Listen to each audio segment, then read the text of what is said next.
Hello and welcome to week 4 of Introduction to Early Childhood Education. So I wanted to let you know how much I enjoyed reading your discussion board postings from this past week concerning your favorite teachers. Some of them absolutely made me laugh out loud, and some of them just gave me goosebumps because it reminds us how important it is to have those great teachers in our lives. So, as I told you, I had a not so great experience in first grade, but then I had a phenomenal experience in third grade and in sixth grade, which I wrote about in this week's discussion board announcement. So thank you for sharing your experiences that you had with teachers. And while the discussion board was light, it wasn't meant to be anything that required research. I think it's important for us to be able to take what we're learning in the textbook and apply it to real life. If you have not noticed by now, I'm all about being practical and applicable with all the information that we are learning about because that's how it's going to stick with you. So for this week, we're going to shift gears a little bit. And now we're going to get into the next section of the book, which is the why of early childhood education. So in this section, there are two chapters that you're going to be looking at. So you're going to be looking at chapters 5 and 6. So chapter 5 is going to be the theory chapter. That's going to be the easiest way for you to remember it. So in every single CHD class you take, you're going to talk about theories. It's inevitable. And by the time you're done with your classes, you're going to become very familiar with them. So this week, you're going to do something a little bit different. And so I'm going to show you what I have set up for you in this week's content folder. So when you go into our content folder for this week, which is going to be the rationale supporting early childhood education goals and objectives, you're going to see what you're learning about. You're going to see your actual assignments, which is reading chapters 5 and 6, looking at the PowerPoints. But what I've done for you this week is I have also given you some videos to watch. So when you go into the folder, you're going to see developmental theories videos. And so when you click on here, you're hopefully going to see 3 different videos. This should work. You should have no problem opening the videos, but if you do have any problems, please let me know so that we can troubleshoot it. But because theories can sometimes be a little bit dry, I thought that it may be helpful for you to actually see the videos that talk about the different types of theorists. So in chapter 5, they do the first part of the chapter talks about the different theorists. And so the videos are broken into the early theorists, which are Locke, Rousseau, Pestalozzi, and Froebel. And then the second video covers the more recent theorists, the ones you've probably heard about: Piaget, Vygotsky, Skinner, Erikson, and there's a few others that are in there as well. But the third video is about Maria Montessori, who is definitely mentioned in the chapter, but is not mentioned in the other 2 videos. So this video is a little bit longer, but if you look here, I've given you the time that if you just want to click to that part of the video and watch it till the end, it's about 5 minutes. It will give you the overview of her theory. So hopefully this will kind of help solidify this information because it's really foundational that you do understand the different theorists and what they each believe. So the second part of chapter 5 deals with the different types of programs that are out there in early childhood. And so you're going to probably see some names that you have not heard of before, such as Waldorf, High Scope. There's going to be some that are mentioned like Reggio Emilia and of course Montessori that you have heard of before. But what's really important to know about the different types of programs is that they are built upon the different theorists. The last thing I want to say about chapter 5 is that pages 110 through 113 in your textbook are going to be really helpful for you because those really kind of give the snapshot of the different theorists. And so it tells you what they believed, and it also tells you the different types of programs that were built based on those particular theories. So going along with that, let me go ahead and skip and show you what your assignment is for this week. There's no discussion board for this week because I'm actually going to have you do an assignment. So this, you're going to make a PowerPoint. And before you freak out, I've already made the template for you. So even if you're not overly familiar with PowerPoint, you really don't have to do anything other than type directly into it. But basically what I want you to do, once you've read through chapter 5, once you've watched the videos, I really want you to take some time to think about the ones that really spoke to you the most. As you're going to see from the different classes that you take, a lot of times you're going to be asked, what do you believe about how children learn, about how the classroom should be set up, about how children's behavior should be guided, about how children learn to read and write. So you're basically, as you go throughout these CHD courses, you're going to be building your own educational philosophy.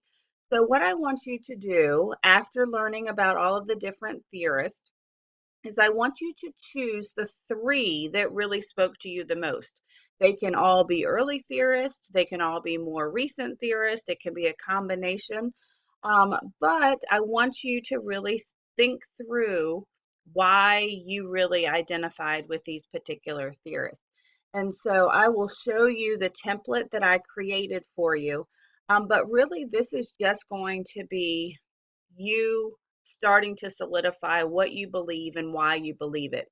So if you click at the bottom right here for the Theorist PowerPoint template, it should open up for you. As I said, if you're not familiar with PowerPoint, at least this way, all you have to do is type directly into it. But if you are familiar with it, please feel free to take creative license and do your presentation however you want. Just make sure that you include all the required information.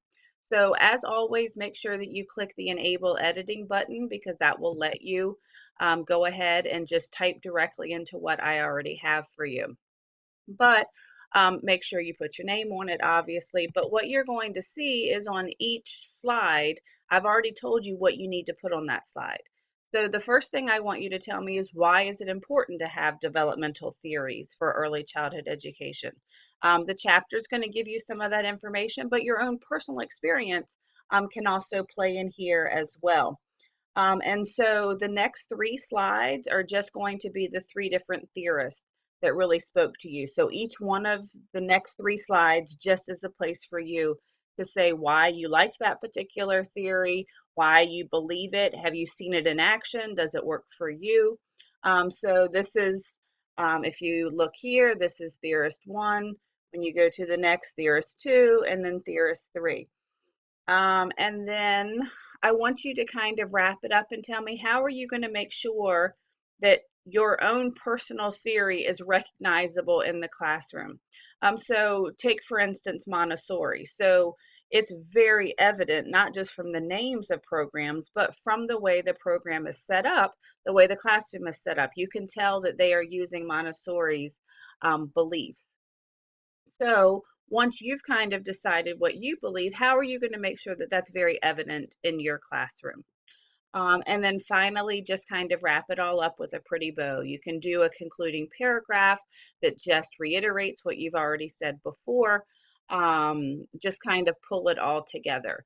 So this is your attendance and participation for the week. There's no discussion board. This is due by Sunday at midnight.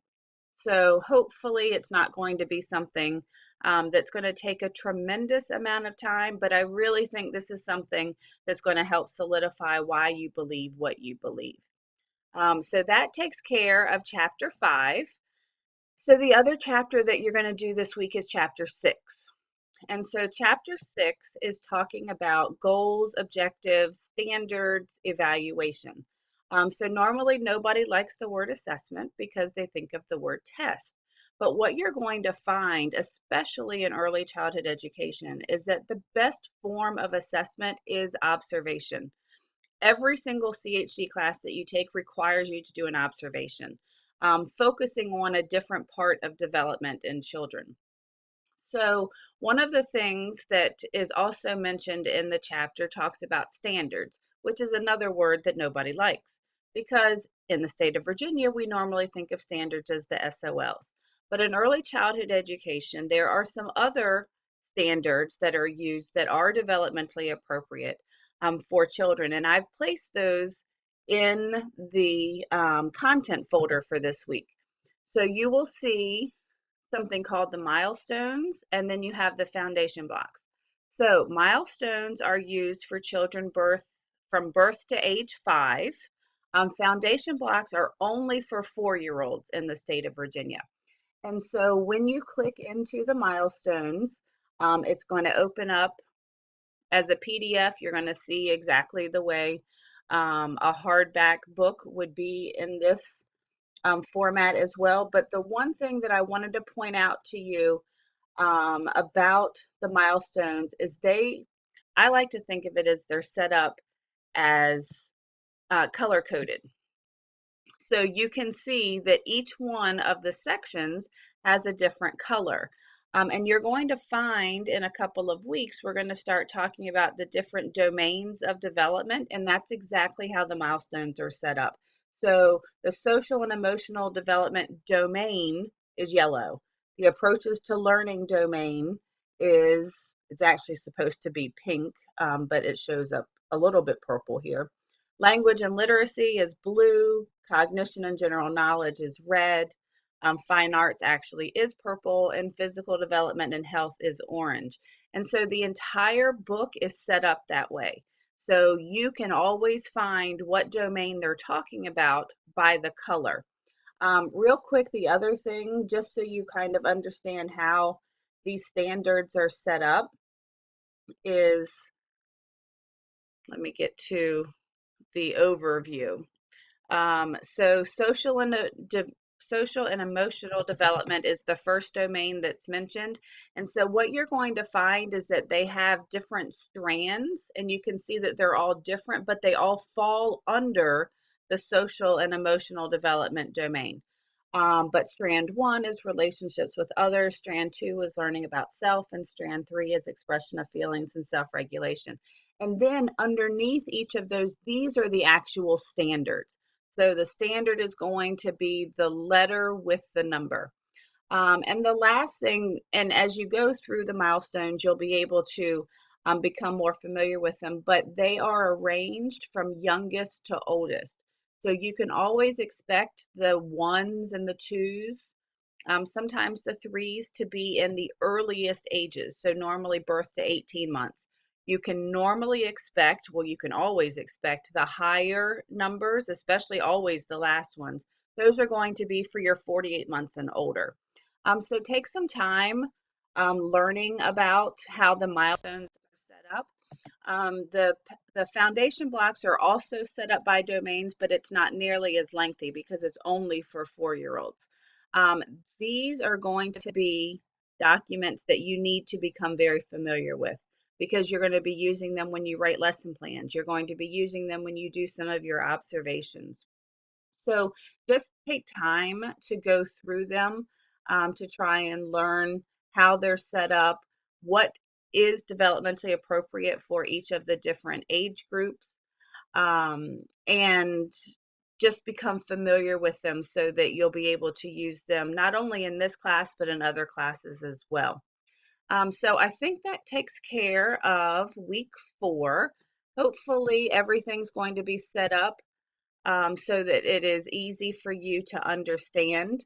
And as always, when you're ready to submit your Theorist PowerPoint, this is how you can submit all of your assignments. Click on this assignments link, and it will bring up the different assignments that are there for you. By the time that you view this, this will be available for you. But all you have to do is click on the title and it will give you a chance where you can upload your document. So I hope you have a fantastic week and learning about the different theories, learning about standards in early childhood education. I look forward to reading your inclusion projects and your theorist PowerPoints, and I will see you next week when we are already at the halfway point. Have a fantastic week.